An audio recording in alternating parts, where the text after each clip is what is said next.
Get those shoes off your feet is something I would be saying if they weren't right here.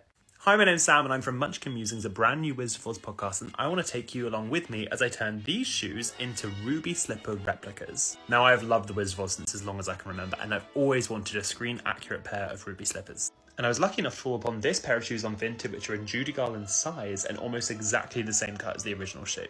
Now, to prepare them, I have taken off a strap, which used to be here, as you can see, and I covered the whole shoe in masking tape, which you can then tape off and have these templates. Once I had these templates for the shoes, I transferred them onto baking paper, which made them perfectly flat and a lot easier to use, and still wrap around the shoes. Now, I am by no means a cobbler, and this is all very new to me, but I wanted to take you along with me as we turn these shoes into the beautiful ruby slippers of Oz.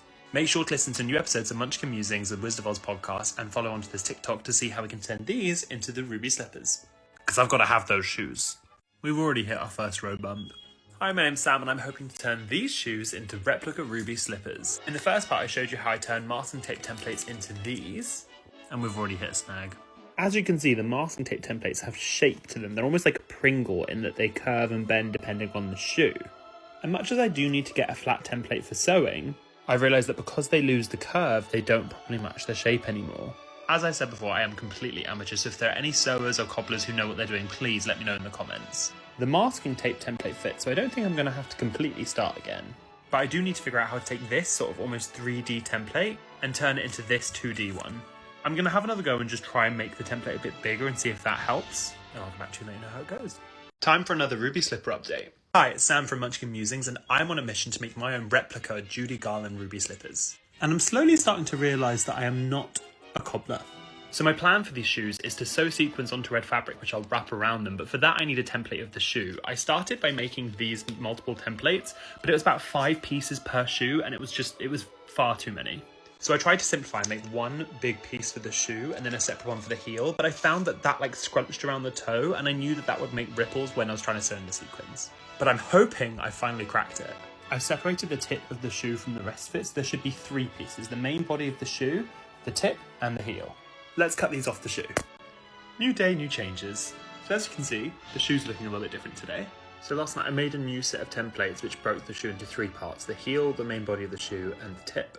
And I cut out a fabric sample and wrapped it around the shoe, but it got a bit messy. I think I realised that I'm gay and confident, but that it's not always enough. Because these shoes aren't in my size, they're never intended to be worn, I think I'm just going to glue the sequins on. It's not the most accurate, I'm sorry. But I did my research, and a lot of great tailors still have issue wrapping the shoe, and I don't think I have that skill. But I do think gluing them on will look really good. So I used a leather dye to dye the shoes red. I even got the bottoms of them red as well. It's still transferring a little bit. And let's start sewing those sequins on. It's time for another ruby slipper update, and finally, there's sequins!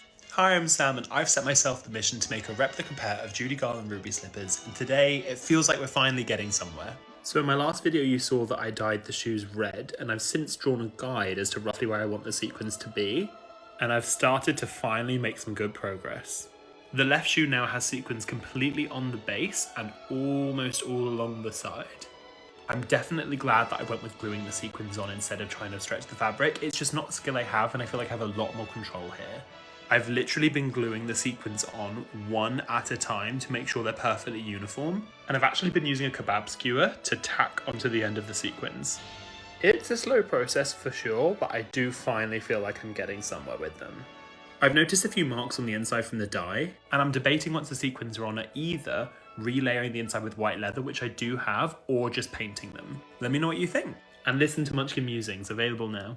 It's time for another update on the ruby slippers, and we are really getting somewhere. Hi, it's Sam from Munchkin Musings, and I set myself the challenge of making a replica pair of Judy Garland ruby slippers. And I'm very happy because one of them is entirely sequined. Just look at that. Oh my gosh. I am so proud of how this is turning out, and I know that the pivot to gluing the sequins was definitely the way to go.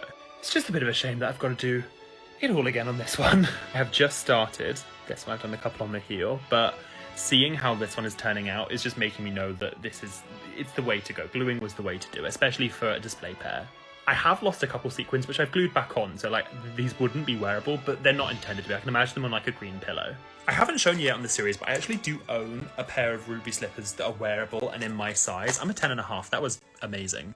But seeing the quality difference between the two, and I've even modified these, like this bow was new, I made the bow, I sequined the back of the heels, but seeing the quality difference between this sort of like Halloween-y play pair compared to this replica pair made for display, like you can really see. Also, the difference in size between like Judy's size and my size is pretty obvious.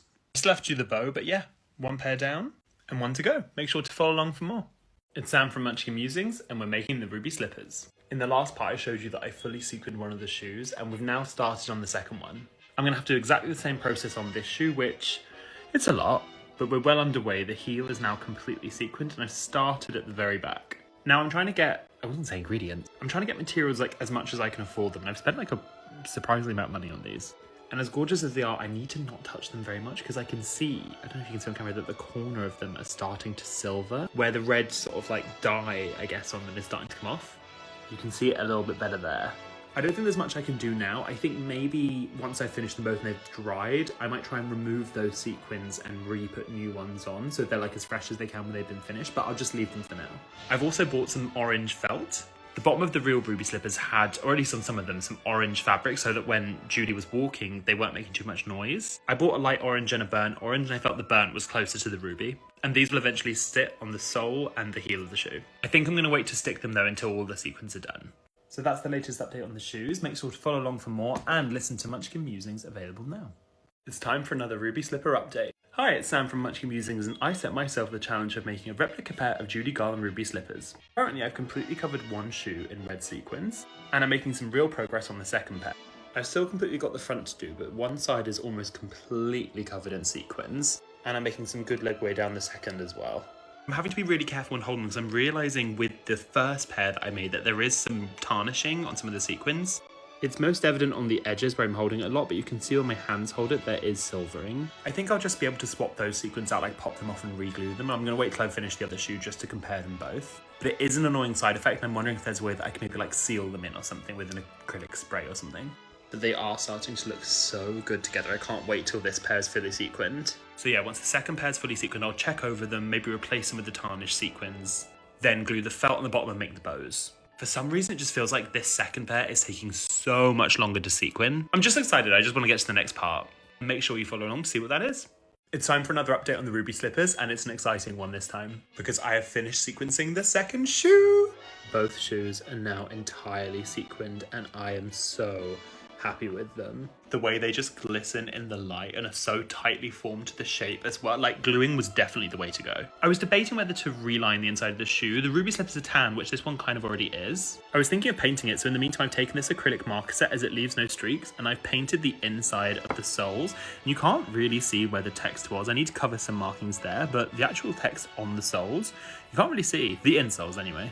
Speaking of the soles though, I did take the felt that I showed you in a previous video and I have attached it to the bottom of the shoes. You can see a few marks where the glue came through a little bit, but I don't mind that. I mean, you're never really going to see the bottom, and it's almost as if it's been sort of scuffed by Judy.